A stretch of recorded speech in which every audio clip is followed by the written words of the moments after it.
All right. Well, cats, they're pretty cool, aren't they? Well, this is Theo and Jenny, and they belong to Jake and Whitney. And you know they're pretty well behaved. But not all cats are. Some of them bite and scratch. And you can put an end to almost all of that aggressive behavior with cats just by setting them up to succeed. It isn't that hard. And so, these little guys have a very interesting story behind them. And we're going to talk about that in just a minute. And in case we have not met, I'm veterinarian Dr. Jeff Nickel. I'm residency trained in veterinary behavior medicine with a whole long career before that in general practice. So if you have any questions, you can interrupt me anytime. Just put it in the comment line. Does anybody here ever have a cat that's tried to bite them? I bet you have. Biting and scratching, and sometimes it just comes out of the blue. You have no idea when they're going to do it, and that's pretty unsettling because, you know, let's face it, we have pets because we love them and we want the affection. And, whoops, I'm not going to hold up there, Carolyn. Okay. And so we, where's my other kitten? Oh, there she is. So anyway, so if you just put your questions in the comment line, and we're going to talk about that stuff. So here's the story with these little guys. They are now about 16 weeks, okay? And Whitney actually is a colleague of mine. She's a veterinarian, and in fact, we used to practice together at the Veterinary Emergency and Specialty Center in Albuquerque. But now she's a general practitioner over at the Petroglyph Animal Hospital. And somebody brought in these two little kittens, and they were about 8 weeks old then, and they'd been injured. And this little guy, Theo, you would never know it right now, but he has a back injury, and his right rear leg doesn't quite function normally. But of course, like most cats, he's adapting. And because he was just a youngster when it happened, his bones are remodeling. And I predict that when he's fully grown, we'll hardly notice. Now here comes Jenny, his sister. And she, whoops, she's cavorting around the yard here because, see, this is my yard, not theirs. And so they think this is great fun to explore. And so their mother is over there trying to get them. Look at this guy. Did you see that? Come here, you little character. Yeah, I know, you little rascal. He stuck his head into the little, there he goes. He's doing it again there, trying to get treats. So anyway, they apparently, I mean, we don't know, but it appeared that they'd been hit by a car, maybe mauled by a dog. But they, look at, I'm going to scavenger. They never feed these kittens. Look at you.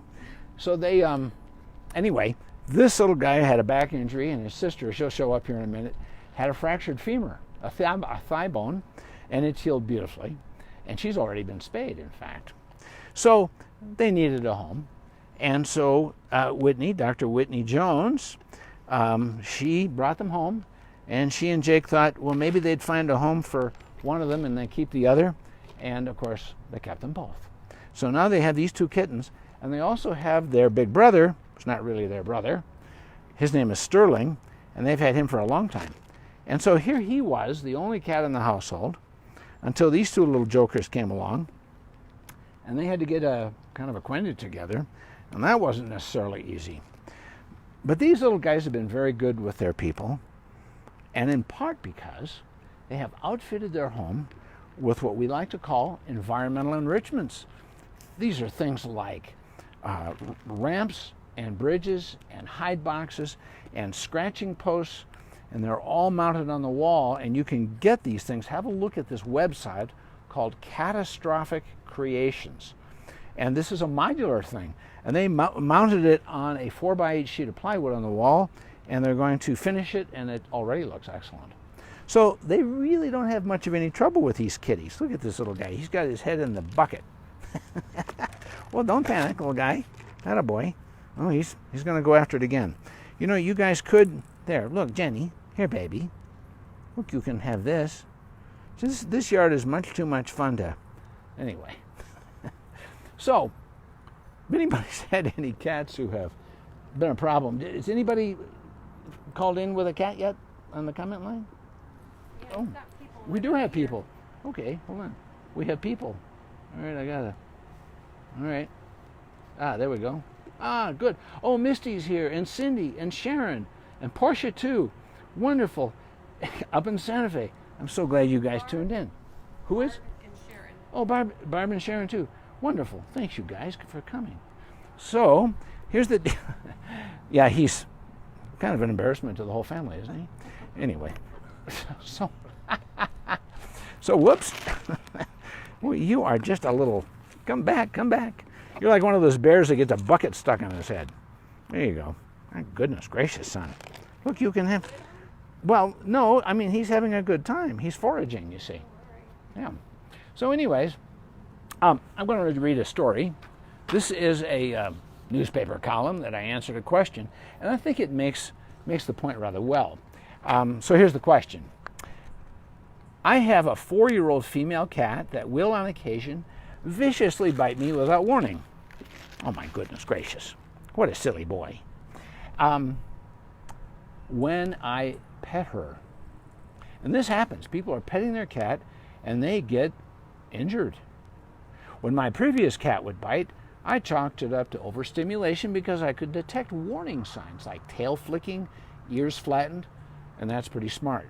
This cat, however, craves the affection until she suddenly bites like a snake.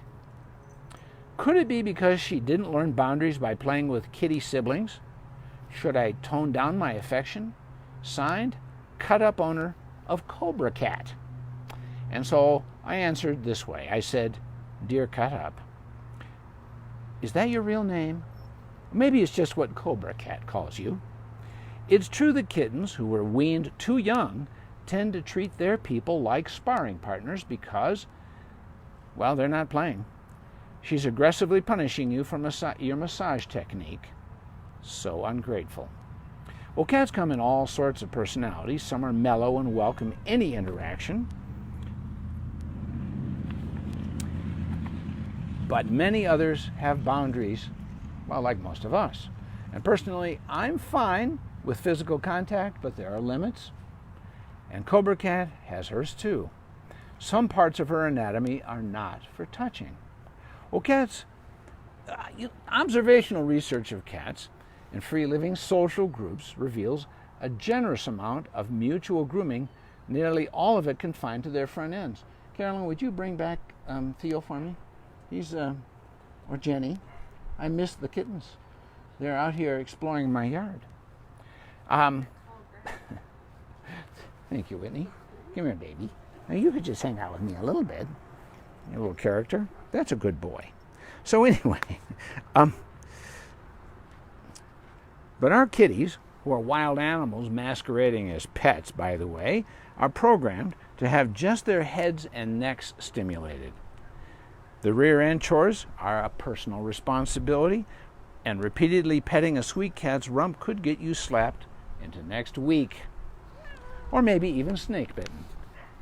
So it would be great if our pets could speak a human language. Right, Theo? Maybe not. I don't know. But they're not wired for that either. They communicate with feline-specific body signals that we are expected to accurately interpret. And your previous kitty was kind enough to dumb it down for you. But Cobra Cat warns you with subtle nuances that you've missed. And she believes you're dense. So don't feel bad, of course. I know better than to pet my own cats, but on the bum, don't do that.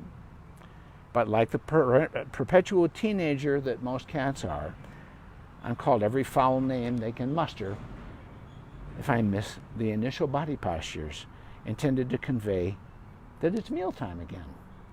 Well, we cat parents can do our best, but we are seriously underappreciated, aren't we? And I'm underappreciated right now. Theo's over there washing his face, and Jenny, she's horsing around in the garden. Jake is going to fetch Theo for me here, because I need a pet as a prop, even though they don't find me very interesting. Look, baby, you want that? And here I have this Stalk and Pounce toy, and they don't find that interesting either. So what do you do with cats who are predatory and they try to bite? Well, they're all predatory. That's how they survive. You know, in the wild, they don't raise a garden. They don't, eat potatoes and rice and vegetables. They are obligate predators, and all they do is kill creatures, primarily rodents, and that's how they survive. And even though our domestic kitties, our pet cats, are, little snuggle bunnies, and many of them live exclusively indoors, they are still predators. And so you can feed them out of a bowl, but around the evening time, when mice are typically more active, that's when they tend to become more predatory. And so that is the time of day to play these little hunt and pounce games, which these kittens are not participating in. Anyway, these kinds of things are great. Oh, look, there's Jenny. Thank you. Oh, look, see how big you are? She says, that doesn't interest me at all. Now, here's a mistake people make sometimes, is they use their hands, and they wiggle their hands, and if it's an erratic, unpredictable movement, it resembles wounded prey. And, of course, that's what cats go after first. Some people, because they've had experience with cats who have bitten and nailed their hands because cats are so fast, they'll use gloves. And they'll, do this with cats. Don't do that. If it resembles human anatomy, it should only be associated with sweetness and light. Their association, their connection, their interactions with people should always respect our leadership and our love and our caring, but our leadership mostly. And we should never, ever punish behavior we don't want. You can interrupt it. If you have a cat who's in your lap and you're sitting on the couch and you've been petting, maybe watching TV or reading, and you really haven't been paying close attention to those flattened ears and that stiff posture and that switching tail, or the cat hasn't been any more communicative than that, then what you want to do is, as soon as you notice that stiffening, you just stand up and ignore and let that cat drop off onto the floor. They are cats. And by the way, there is a thing in cats in New York City called high-rise syndrome, just as an aside. And those high-rise apartment buildings, sometimes cats fall out of the windows. And if they fall out of a window 17 stories up or less, they typically do fine. Believe it, they land on their feet. But above 17 stories, their terminal velocity is just a little too quick, and that's when they start getting fractures or much worse. So point is that if you, oh look, Jake, I don't know if you can get this boy Theo, but he's finally starting to play with a toy. Most people have seen this before. He's washing his face, and I'm trying to get him to play with a toy. Anyways, there he is. If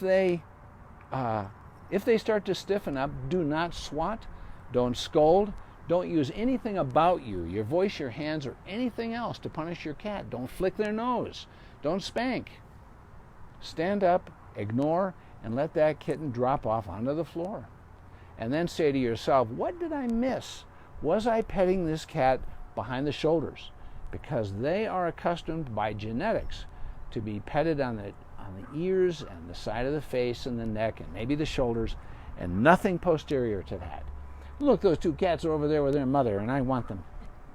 Come here, boys and girls. Look, there, look, come here, girlfriend. You're very cute. I want you to hang out with me if you don't mind. Thank you very much. Okay? So, I had a case recently of a lady with a very sweet cat that she loves a great deal, who sometimes would stare at her and launch himself at her and latch onto her arms, all four legs and his teeth, and bite down and injure her. And she loved this cat and didn't know what to do. And so we talked about this and came to learn that this was happening in the late afternoon and evening. Well, she already had a catio outfitted with scratching posts and little hide boxes, and the cat would go out there and enjoy watching birds. And I said, always put the cat every day in that catio mid-afternoon to 6:30 p.m. because for that particular cat, it was never an aggression problem after 6:30. And so that's where that cat spent its time. And the rest of the time, that cat was just fine with her. Well, in the evening, she would play with a stalk and pounce toy, or she would tie a string to her ankle 3 or 4 feet long with a couple of feathers glued or tied to the end of the string, and the cats would chase after that. But the important thing was that I told her there's one more thing she could do just in case she got worried. If she looked across the room and that cat was staring at her like he was about to strike, always be ready. Carry a rape alarm You can get these almost anywhere. You can get them on the internet. They're small, and you touch the button, and it makes a shrieking sound that would scare that cat into next week. Now, if you do that every time, pretty soon the cat sort of gets used to that. They habituate to the sound. You haven't taught anybody anything. It is a punisher, but if you're just about to get nailed, you do that to derail the cat. But by and large, you set that cat up for success. Does that make sense? Do I have anybody with a question? Oh, somebody said, "Hi, Dr. Jeff." I go by that moniker sometimes. Oh, here we go. Sue is here. All right, so far no questions. Martha, hello. Excellent to see you guys. So, I have one more column I'd like to read to you. And then I'd like to talk about skin in cats for just a minute. So this one, here's the question. I have a 2-year-old male ragdoll cat who bites and nips often. I'm concerned because I will have an infant in the house in 2 months. My veterinarian has recommended behavior modification. We have followed through with minimal results, and I am desperate because this has to change before the baby arrives. And so my answer was, the first recommendation is that you get a good parent award for thinking ahead. I mean, so many pet parents of aggressive pets live in denial, and so they're not ready when something really changes. There we go, thank you. So, in the case of your cat, there's genuine reason for concern. And why is that? Because infants, like wounded birds, for example, they flip and flap erratically, and the cat looks at that erratic movement and says, "Looks like wounded prey to me," and they can strike. They are predators. I don't care how much they are little snuggle bunnies at home. They are little wild creatures we keep as pets to a large degree. So, biting is a common problem with young indoor cats because they have way too much energy and idle time on their paws. Steeped in instinct, your cat is an inveterate predator without real prey. As you sit quietly minding your own business, your wild ragdoll hunter is watching. And unconsciously, you might move your hand as you speak or jiggle your foot. To your wild feline, those erratic movements are similar to those of a wounded animal. Soon she gets overwhelmed with the primal urge to strike. A human infant also tends to move like a struggling bird or rodent, jerking suddenly and then stopping. So use your head. Absolutely never hold a baby out for a cat. People do that. They get a new baby and they pick up the cat. Would you be my subject? Come here, Theo, you little rascal. Come here, son. Oh, you're a big boy. Yeah, so somebody's holding the infant and they take the cat or the dog and they put it in the infant's face, or they put the infant in the cat's face. Please don't do that. Our pets need choices. We need choices, and an infant isn't old enough to understand that, but the cat should never have anything foisted into its face, okay? Because that's scary and that can be confrontational, and that's no good, okay? So, holding an infant, it's like dangling bait in front of a cat. Well, we do love our cats like children, but we must remember that they are not really little people in furry suits. So starting now, put aside 2 or 3 scheduled playtimes each day for you to share with your cat. This will be just the 2 of you to play healthy feathers on a stick and lunge and pounce games. And notice that the object of the aggression that you are actually triggering in the cat is not part of your anatomy. Okay? An ironclad commitment to those times is essential because they will have that in their little internal clock. This is the time of day, and this is the context when I get aggressive. Not when my person is holding the baby, but at those other times. Okay? You must be equally committed to never letting any pet be unsupervised with a child of any age. Okay? So, you have the excellent opportunity to show acceptance and caring love to your kitty and your new child. And kids pick up on that. Do not overreact to your cat's normal proclivities. Just remember that cats are cats and humans are not prey. So, what are the big reasons? First thing I do when I see a cat in the exam room that people have come in for aggression towards people is I evaluate the skin. And I ask questions about, does that cat suddenly have skin rippling? You ever notice that? If anybody's familiar with horses, they'll ripple their skin in the summer because of flies landing on them. Cats will do that too sometimes. And they do that because their skin is itchy. Some cats might be sitting on the floor or up on a perch, and all of a sudden they'll turn and lick, lick, lick, lick, lick, or they'll take off across the room like they were shot out of a cannon. And those cats are often really itchy, and they had that sudden itch that they had to deal with. And if those cats are itchy and their skin is rippling, then those are cats who, if you touch them just a couple too many times, that drives them crazy, and they'll bite. And that isn't their fault. They're uncomfortable. And cats can be prone to allergies. Some of them struggle with mange. Sometimes that's mighty difficult or impossible to the veterinarian to demonstrate under the microscope. So in a few cases, we treat them anyway. But we eliminate skin disorders, including itchy allergic problems. And by the way, the cat wants to get loose, you let him go. In case anybody noticed that. We don't hold them prisoner. We let them be cats. Okay? So don't punish. If you have a problem, you notice that tension, ignore, stand up. Have a rape alarm handy just in case, but don't use it routinely. Now, next week, next Thursday, 6 o'clock, we're going to do separation in dogs. Thank you, Whitney. And we'll talk about that. I talk about separation anxiety from time to time. We're going to bring in some new management and methods for understanding that problem, because it continues to be a big problem with some people going back to work and not going back to work. Okay? Last point, I guess, is that I want to encourage everybody to take the time to make it possible for your pets to have choice and freedom so that they can live as normal a life as they can in our homes. Because, if we try to require them to do things for us without any regard for their own needs, then they can become obstinate, just like a person. And we want to set them up to believe that they can have those choices, and that we're never going to intimidate them. And they can learn that anytime. That they can move around, they can get their needs met. If they're indoors, they can climb, they can enjoy their hide box, they can look out the window, and maybe they can even go outside sometimes under careful supervision. So if you have a question, you're welcome to put it on my Facebook page.